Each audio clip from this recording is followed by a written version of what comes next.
अस्सलाम वालेकुम नाज़रीन, आप देख रहे हैं मेरा यूट्यूब चैनल। मैं हूं एहसन वाहिद। सुप्रीम कोर्ट ऑफ पाकिस्तान ने फैसला महफूज कर लिया है। बहुत सारे व्लॉग्स भी आपने सुन लिए होंगे, खासतौर पर जो एडिशनल रजिस्ट्रार को तौहीन अदालत जारी किया गया था, आईनी जो बेंचेस के इख्तियारात का मामला था उस पर। अब लेकिन उसके आज के केस के अहम 5 पॉइंट्स मैं आपके सामने रखूंगा। कौन कौन से अहम 5 पॉइंट थे और आज की जो समाअत है उसका अहवाल तो आपने मुख्तलिफ लोगों से सुन लिया होगा, लेकिन एक डिफरेंट वे से मैंने वहां पर क्या देखा वो मैं आपके सामने रखूंगा। सबसे पहले मैं 5 पॉइंट्स आपके सामने रखूंगा कि एक बात जो मैं तकरीबन 2 दिन हो गए हैं इस वाले से कर रहा हूं कि फुल कोर्ट बनेगा, फुल कोर्ट बनेगा, फुल कोर्ट बनेगा। आज भी जो बुनियादी सवाल था वो यही था कि क्या फुल कोर्ट बनाया जाए, क्या दो रुकनी जो बेंच है इसके पास इख्तियार है कि ये फुल कोर्ट बना पाएगा या फिर नहीं बना पाएगा। उसके अलावा एक तो ये पॉइंट था कि फुल कोर्ट बनाया जाए, बना सकता है ये 2 रुकनी बेंच या फिर नहीं बनाया जा सकता। दूसरा जो बुनियादी सवाल था कि फुल कोर्ट बनाने के लिए क्या जो चीफ जस्टिस ऑफ पाकिस्तान या अफरीदी हैं उनको कहा जाए या फिर क्या होगा उस मामले के हवाले से। अच्छा, तीसरा जो आज का बुनियादी सवाल था, इससे पहले भी यही चलता आ रहा है और केस जैसे जैसे आगे बढ़ रहा है तो यही सवाल जो है बार बार दोहराया जा रहा है अदालत की जानिब से और बार बार किया जा रहा है कि जब केस चल रहा है तो फिर जजिस कमेटी कैसे इस केस को जो है वो वापिस ले सकती है। अच्छा, आज यहां पर जुडिशियल कमीशन ऑफ पाकिस्तान पर भी जो है वो सवालात उठाए गए हैं कि जुडिशियल कमीशन ऑफ पाकिस्तान में एग्जीक्यूटिव जो है वो उसका हिस्सादार है, एग्जीक्यूटिव का जो है वो इसका हिस्सा है, जो इंतजामिया है बेसिकली वो जुडिशियल कमीशन ऑफ पाकिस्तान का हिस्सा है। क्या एग्जीक्यूटिव जो है वो बेंचेस बना सकते हैं, क्योंकि जो आईनी बेंच बनाया गया है basically judicial commission of Pakistan की जानिब से बनाया गया और जुडिशियल कमीशन में अक्सरियत जो है वो आपको पता है कि लोगों की एस्टेब्लिशमेंट की है या फिर हुकूमत के लोगों की है। सबसे पहले अब केस की समाअत शुरू होती है। 2 रुकनी बेंच केस की समाअत शुरू करता है। जस्टिस मंसूर अली शाह बेंच की सरबराही कर रहे हैं। जस्टिस अकील अब्बासी जो है बेंच का हिस्सा है। दलाइल के लिए आते हैं हामिद खान और वहां पर अपने दलाइल का आगाज करते हैं। बुनियादी जो बैकग्राउंड है वो जस्टिस मंसूर अली शाह पढ़ते हैं और बुनियादी सवाल उठाते हैं कि आप बताएं कि क्या जो है चलता हुआ केस जजिस कमेटी वापस ले सकती है या फिर नहीं ले सकती। तो उसमें वो कहते हैं कि बिल्कुल वो वापस नहीं ले सकती और फुल कोर्ट के हवाले से वहां पे सवाल किया जाता है। तो वहां पे हामिद खान दोबारा से कह देते हैं कि भाईजान फुल कोर्ट जो है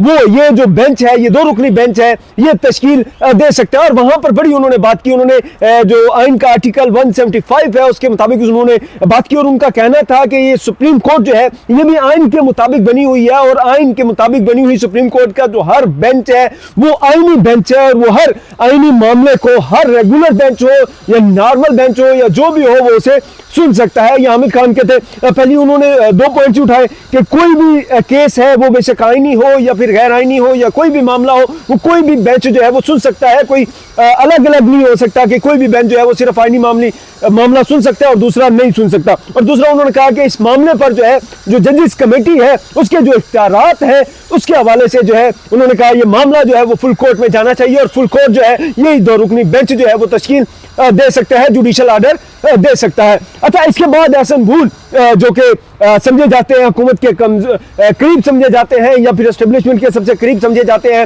वो रोस्टम पर आते हैं। वहां पर थोड़ी देर के लिए समाअत होती है जिसमें वो अपने दलाइल का आगाज करते हैं और वो कहते हैं कि जितने भी उन्होंने दलाइल दिए मैं उनका क्रक्स में आपके सामने रखूंगा। सबसे पहले तो मैं आपको बता दूं कि जस्टिस मंसूर अली शाह और एहसन भूल जो थे जब वो रोस्टम पर आते हैं तो जस्टिस मंसूर अली शाह कहते हैं कि बड़ी मेहरबानी आप आए हैं। उन्होंने कहा जी मुझे अदालत ने बुलाया था तो मैं क्यों ना आता, क्योंकि उन्होंने कहा कि आप हमारे शॉर्ट नोटिस पर यहाँ तक पहुंचे हैं। फिर जस्टिस मंसूर अली शाह ने बताया कि हम दोनों जो है वो क्लास फेलो भी हैं तो शायद बहुत कम लोगों को इस बारे में पता होगा। खैर, वो अपने दलाइल का आगाज करते हैं तो वो कहते हैं कि जो जजिस कमेटी है वो केस वापस ले सकती है, उसका इख्तियार है, ये एहसन भूल का कहना है। और उनका कहना है कि भाईजान अगर कोई भी मामले थे, आपके कोई भी मसाइल थे, आप खुद भी जजिस कमेटी का हिस्सा थे तो आप इस मामले को, इस इशू को, इस मामले को जो है वो वापस जजिस कमेटी में ले जाते तो फिर वहां पर जाके देखा जा सकता है अगर इस मामले पर भी फुल कोर्ट बनानी थी या फिर तश्कील देनी थी तो अब जो चीफ जस्टिस ऑफ पाकिस्तान या अफरीदी है उनको इस मामले में कहते हैं और जजिस कमेटी में ये मामला लेके जाते हैं। आपने ये अलग ही जो है वो केस लगा लिया है, तौहीन अदालत की कार्रवाई जो है वो आपने शुरू कर देती है, तो ऐसी नहीं होनी चाहिए। और फुल कोर्ट के हवाले से भी उनका पॉइंट यही था कि फुल कोर्ट जो है वो आप तश्कील नहीं दे सकते, ना ही आपका जो है वो इख्तियार है। और उन्होंने जो समाअत है इस केस के हवाले से भी उन्होंने कहा कि आपके पास इस केस का समाअत करने का इख्तियार नहीं है क्योंकि 26वीं आईनी तरमीम के बाद जो है वो आईनी बेंच बन गया है और जो भी मामला होगा वो आईनी बेंच में जो है वो भेजना होगा, क्योंकि उन्होंने आप उनके ही पुराने केसेस का पुराने जो मुकदमात हैं उनका हवाला दिया। उन्होंने कहा कि बहुत सारे मामलात आपके पास आए जिसमें आपने वो मामलात हैं वो रेफर कर दिया आईनी बेंच को, लेकिन इस मामले को जो है वो आगे लेकर चल पड़े। तो वहां पर जैसे मंसूर अली शाह ने कहा कि ठीक है, बहुत सारे मामलात मेरे पास आए, वो मैंने आईनी बेंच को रेफर कर दिया, लेकिन इस मामले में जो है वो थोड़ा डिफरेंट था। इसमें उन्होंने कहा कि इस मामले में हुआ ये था कि गलती से बेच ठीक है लग गया था, लेकिन उसमें सवाल हमने खड़ा कर दिया था, और सवाल खड़ा कर दिया था कि क्या बेंचेस का इख्तियार है या फिर नहीं। जब ये सवाल खड़ा हो गया और हमने जुडिशियल ऑर्डर कर दिया था, तो फिर केस चलते हुए केस को जो है वो वापस नहीं दिया जा सकता था, उस पर जो है वो फिर इंतजामी ऑर्डर नहीं आया जा सकता था, और जुडिशियल ऑर्डर को जुडिशियल ऑर्डर से तब्दील किया जा सकता है। आपने जो हमारा जुडिशियल ऑर्डर था उस पर आप अपील कर सकते थे, आप नजरसानी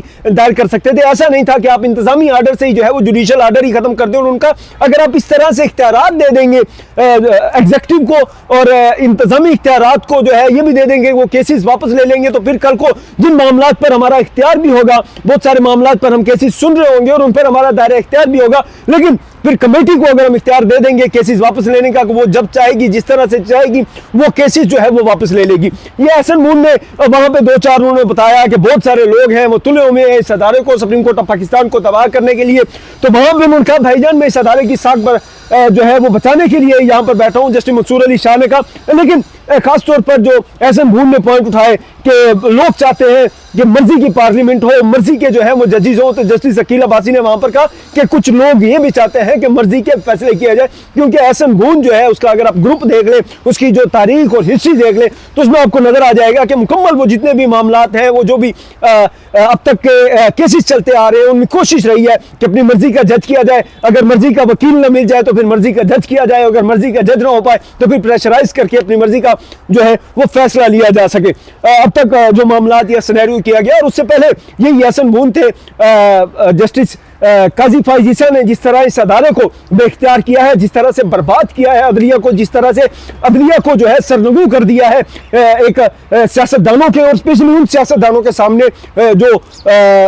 कठपुतलियां हैं एस्टेब्लिशमेंट की, फौजी एस्टेब्लिशमेंट की, और फौजी एस्टेब्लिशमेंट की कठपुतली बन गए यहाँ के जजेस, उस पर तो उन्होंने कोई सवाल नहीं उठाया। खुद उनका जो ग्रुप है बेसिकली उनके जो प्लाट्स हैं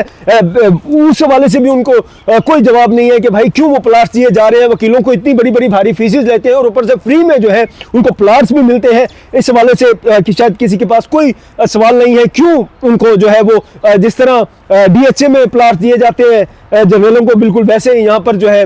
वकीलों को भी जो है वो प्लाट्स दिए जाते हैं, और जजेस को भी नवाजने की कोशिश की जाती है। मुख्तलिफ जजेस ने भी जो है वो प्लाट्स हासिल किए हुए हैं। खैर इसके बाद जो है ख्वाजा हारिस दलाइल के लिए आते हैं। ख्वाजा हारिस जो है यहाँ पे एक अहम और बुनियादी नुकता उठाते हैं, वो 8 सफ़हात पर मुश्तमिल अपना जो उनका जो भी दलाइल है वो तैयार करके लाए।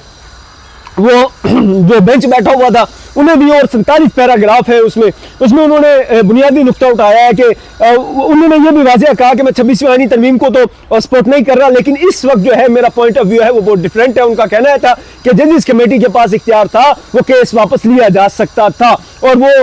केसेस किस तरह से लगाए जाने थे या केसेस कितने आने हैं सुप्रीम कोर्ट ऑफ पाकिस्तान ने, और फिर वो सबसे पहले केसेस कहां पर आने हैं और वो केसेस जो है कौन कौन से बेंच पर लगाए जाने हैं, इस पर जो है वो हमारा जो आइन है वो मुकम्मल तौर पर खामोश है। लेकिन ओवरऑल उनकी राय यही थी कि खास तौर पर जजेस कमेटी का इख्तियार है कि वो केस जिस तरह लगा सकती थी वो वैसे वापस भी ले सकती थी, और यहाँ पर उन्होंने भी फुल कोर्ट के हवाले से कहा कि फुल कोर्ट तश्कील नहीं दी जानी चाहिए और ये इख्तियार नहीं है इसके पास। उसके लिए जो है वो चीफ जस्टिस ऑफ पाकिस्तान के पास इख्तियार है कि फुल कोर्ट तश्कील दे सकते हैं। हाँ, लेकिन ये है कि ये जो 2 रुकनी बेंच है ये कह सकता है कि चीफ जस्टिस ऑफ पाकिस्तान से दरखास्त कर सकता है फुल कोर्ट तश्कील देने के लिए। इसके बाद अटॉर्नी जनरल ऑफ पाकिस्तान आए। अटॉर्नी जनरल ऑफ पाकिस्तान कहते हैं कि आप तौहीन अदालत की कार्रवाई नहीं कर सकते थे, आपका दायरा इख्तियार जो है बहुत महदूद है इस सारे मामले के लिहाज से, और उन्होंने इस जो बेंच है इसके दायरा इख्तियार पर सवालात उठाए, और उसके वाले से उन्होंने कहा कि इस मामले को जो है वो पहले ही चीफ जस्टिस ऑफ पाकिस्तान या अफरीदी के पास भेज देना चाहिए था। तो अब